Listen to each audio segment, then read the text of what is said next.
الحمد لله رب العالمين حمد الشاكرين، والصلاة على خير البرية محمد وآله الطيبين الطاهرين. قال رسول الله صلى الله عليه وآله وسلم: تعلموا الفرائض وعلموا الناس فإنها نصف العلم. قال علماؤنا رحمه الله تعالى: تتعلق بتركة الميت حقوق 4 مرتبة: الأول يبدأ بتكفينه وتجهيزه من غير تبذير ولا تقدير، ثم تقضى ديونه من جميع ما بقي من ماله، ثم تنفذ وصاياه من ثلث ما بقي بعد الدين، ثم يقسم الباقي بين ورثته بالكتاب والسنة وإجماع الأمة. فيبدأ بأصحاب الفرائض وهم الذين لهم سهام مقدرة في كتاب الله تعالى، ثم بالعصبات من جهة النسب، والعصبة كل من يأخذ ما أصاب الفرائض وعند الانفراد يخرج جميع المال، ثم بالعصبة من جهة السبب وهو مولى العتاقة، ثم عصبتها على الترتيب، ثم الرد على ذوي الفروض النسبية بقدر حقوقهم، ثم ذوي الأرحام، ثم مولى الموالاة، ثم المقر له بالنسب على الغير بحيث لم يسبق نسبه بقراره من ذلك الغير إذا مات المقر ولا إقراره، ثم الموصى له بجميع المال، ثم بيت المال. فصل في الموانع: المانع من الإرث 4: الرق وافرا كان أو ناقصا، والقدر الذي يتعلق به وجوب القصاص والكفارة، واختلاف الدين واختلاف الدارين، إما حقيقة كالحربي وسمي أو حكما كالمسلم وسمي بالحربيين من دار مختلفين، والدار إنما تختلف باختلاف المنع والمالك لانتهاء الاسمة فيما بينهم. باب معرفة الفروض ومستحقيها: الفروض المقدرة في كتاب الله تعالى 6: النصف والربع والثمن والثلثان والسدس والتضعيف والتنصيف، وأصحاب هذه صيام 12 نفرا: 4 من الرجال وهم الأب والجد الصحيح وهو أبو الأب والعلا والأخ الابن والزوج، و8 من النساء وهن الزوجة والبنت وبنت الابن من سبرة، والأخت لأب وأم والأخت لأب والأخت لأم، والأم والجدة الصحيحة وهي التي لا تكون في نسبتها إلى الميت جد فاسد. أما الأب فله أحوال 3: الفرد المدرك وهو السدس، وذلك مع الابن وابن الابن من سبل، والفرد والتعصيب عنه، وذلك مع الابنة وابنة الابن من سبل، والتعصيب المحض، وذلك عند عدم الولد وولد الابن من سبل. والجد الصحيح كالذكر إلا في 4 مسائل وسنذكرها في مواضعها إن شاء الله تعالى. ويسقط الجد بالأب لأن الأب أصل في قرابة الجد إلى الميت، والجد الصحيح هو الذي لا تدخل في نسبته إلى الميت. وأما لأولاد من فأحوال 3: السدس للواحد والثلث للاثنين فصاعدا، ذكورهم بيناتهم بالقسمة والاستحقاق سواء، ويسقطون بالولد وولد الابن من سواء بالأب والجد بالاتفاق. وأما للزوج فحالتان: النصف عند عدم الولد وولد الابن من سفل، والربع مع الولد وولد الابن من سفل.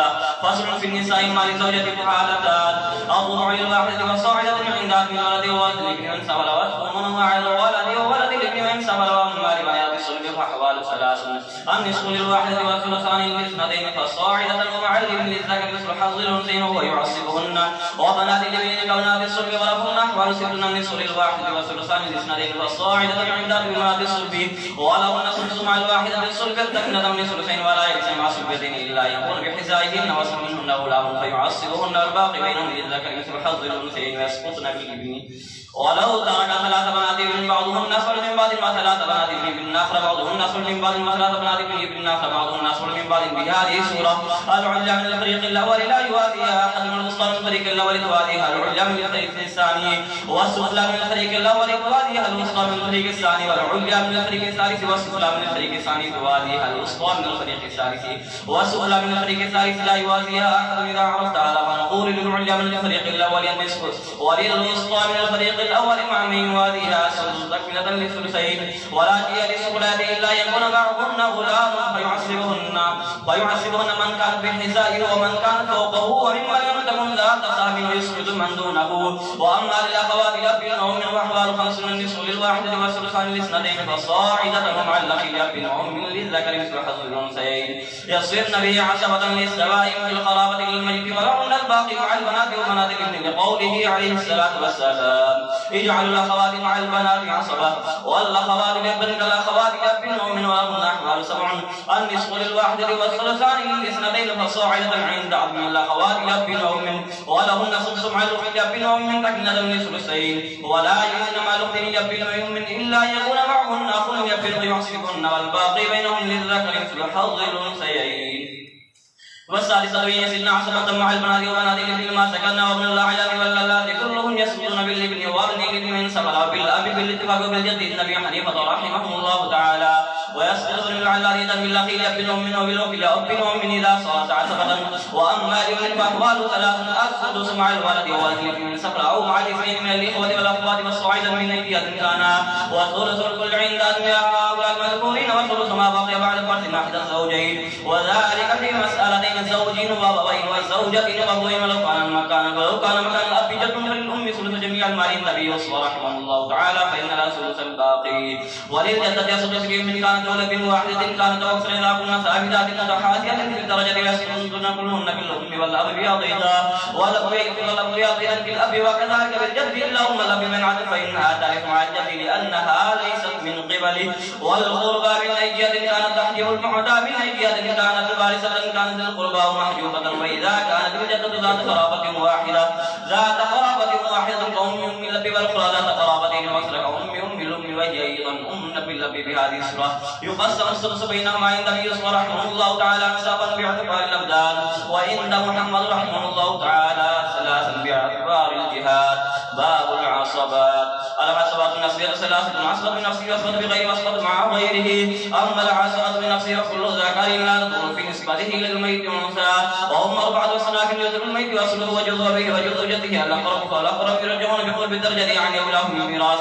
جزء الميت يلبنون ثم بنوه من سبلوا ثم الأب ثم الجد لا يلبن بمن على، ثم جزء أبيه يلبن ثم بنوه من سبلوا ثم أصله يلبن ثم الجد لا يلبن بمن على، ثم جزء أبيه يلبن ثم بنوه من سبلوا ثم جزء جده الأعمام ثم بنوه ثم سبلوا ثم يرجعون بقوة القرابة يعني به أن القرابة أولى من ذي قرابة واحدة.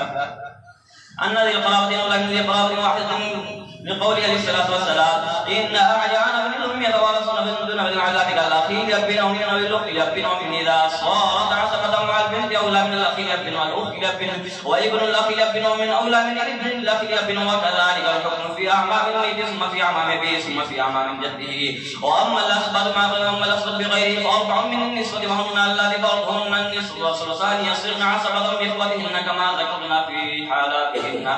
ومن لا فرض لها من الناس وأخوها عصبة لا تصير عصبة بأخيها كالعم والعمة المال كله للعم دون العمة.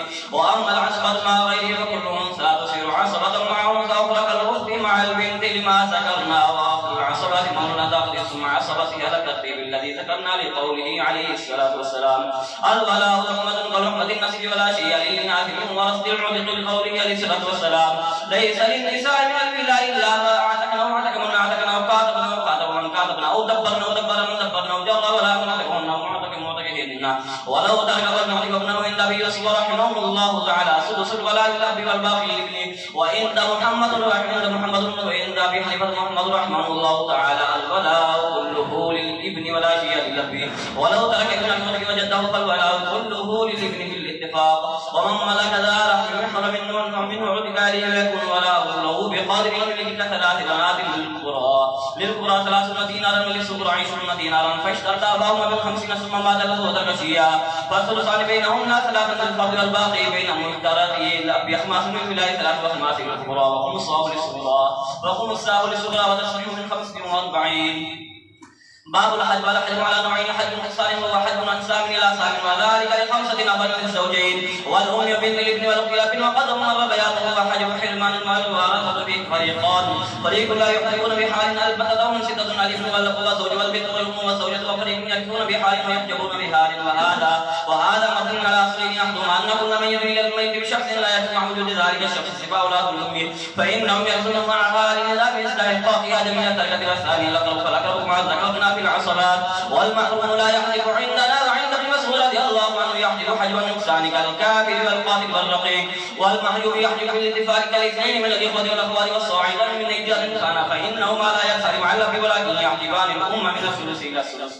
باب مخارج الفروض. يعلم ان الفروض المذكوره في كتاب الله نوعان: الاول والنصف والربع والثمن والثاني والثلثان والثلث والسدس والتضعيف والتنصيف.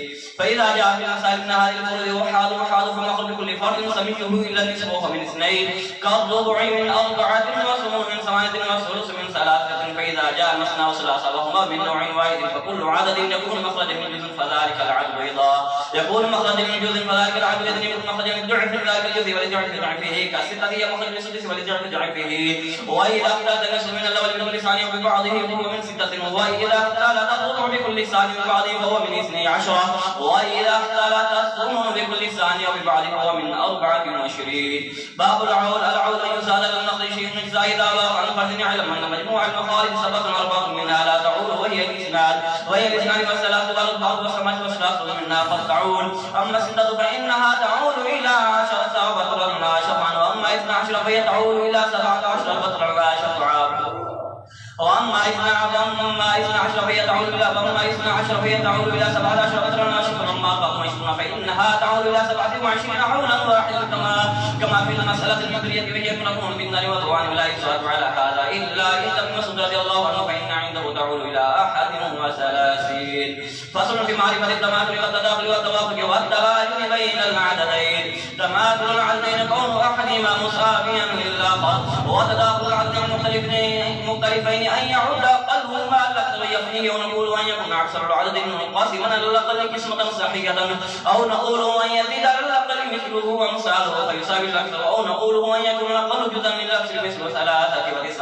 وتوافق العددين أن لا يعد أقلهما الأكثر ولكن يعدهما عدد كثمان مع 20 تعدهما 4 فهما متوافقان بالربع لأن العدد عادل ما مخرج الجزء بفضل وتباين العددين أن لا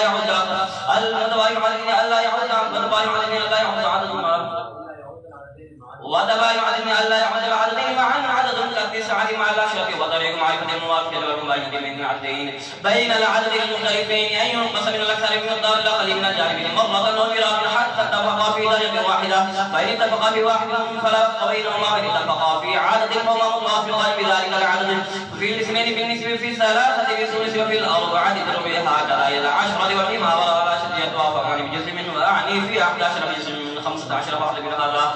باب التصحيح يحتاج في تصحيح المسائل إلى 7 سنين 3 بين السهام والرؤوس و4 بين الرؤوس والرؤوس أما 3 وعد ذلك عن سهام كل فريق منقسمة عليهم بلا كسر فلا حاجة إلى الضرب كأبوين وبنتين وثانيين كسر على طائفة واحدة ولكن من السهام والرؤوس موافقات فيضرب وقع الرؤوس من انكسرت عليهم السهام في يسر المسألة وعولها إن كانت عائلة كأبوين وعشرة أو زوج و5 أخوات أو زوج وابن و6 بنات والثالث ولا تكون بين سهامهم ورؤوسهم موافقة فيضرب العدل مسلما كانت عليهم السهام في يسر المسألة وعليها إن كانت عائلة كابن و5 بنات أو زوج و5 أخوات كابن وأما الأربعة فأحدها أن يكون كسر طائفتين وأكثر لكن بين أعداد رؤوسهم ما تكون الحكم فيه يضرب أحد الأعداد في يسر المسألة مثل 4 زوجات مثل 6 بنات و3 جدات و3 أعمام والثاني يكون بعض الأعداد قد داخل في بعض فرق فيه يضرب أكثر الأعداد في يسر المسألة مثل 4 زوجات و3 جدات و12 أمام والثالث من يوافق بعض الأعداد والثالث من يوافق بعض الأعداد بعض الحكم ويضرب واحد الأعداد في جميع ثاني ثم ما بلغ في وفق ثالث وافق المبلغ ثالث وإلا فالمبلغ في جميع ثالث ثم المبلغ في الرابع كذلك ثم اجتمع في أصل المسألة كأربع زوجات و18 بنتا و15 جدة و6 أعمام والرابع أن تكون الأعداد متباينة لا يوافق بعضها بعضا فيها يضرب أحد الأعداد في جميع ثاني ثم ما بلغ في جميع ثالث ثم ما بلغ في جميع الرابع ثم اجتمع في أصل المسألة كامرأتين و6 جدات و10 بنات و7 أعمام وما توفيق إلا بالله.